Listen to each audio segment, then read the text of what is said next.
নমস্কার বন্ধুরা, আপনাদের সবাইকে আহার ফুড ব্লগ চ্যানেলে সাদর আমন্ত্রণ জানাই। ডিম তো খেতে সবাই পছন্দ করে, সেটা যদি হয় কারি, ব্যাপারটা আরও জমে যায়। তাহলে চলুন বন্ধুরা, আলু ফুলকপি দিয়ে ডিম কারি রেসিপিটা চটপট জেনে নিই।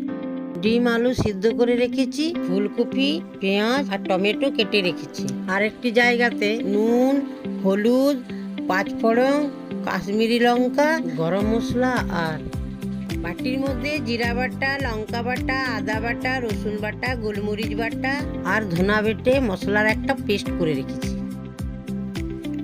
এরপর কড়াইয়ের মধ্যে তেলটা গরম হতে দিলাম।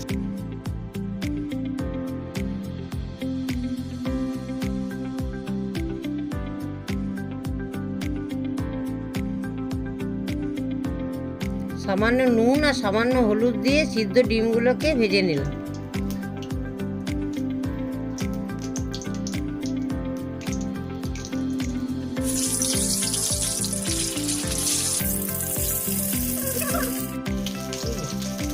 ডিমগুলোকে ভালো করে ভাজার পর তুলে নিলাম। দেখে নেবেন বন্ধুরা, ডিমগুলো ভালো করে ভাজা হয়েছে কিনা। এরপর ওই তেলেই ফুলকপিগুলোকে ভেজে নিলাম।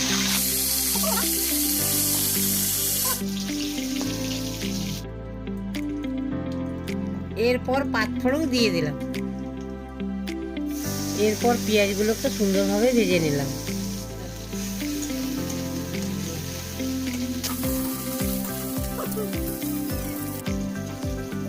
এরপর আলুগুলোকে ভালো করে ভেজে নিলাম।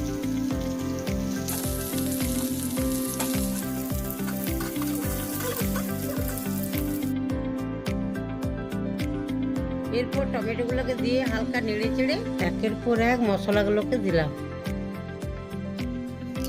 নুন, হলুদ, মিক্সড মশলা দিয়ে হালকা ভেজে নিলাম।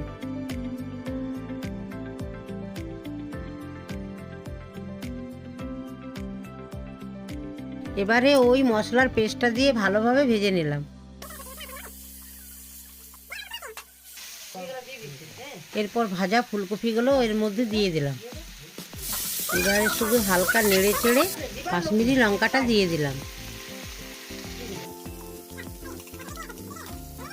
এইবারে ভালোভাবে ভেজে নিলাম।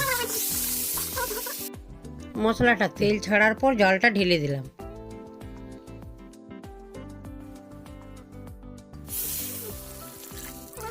এইবারে ঝোলটাতে একে একে ভাজা ডিমগুলো দিয়ে দিলাম।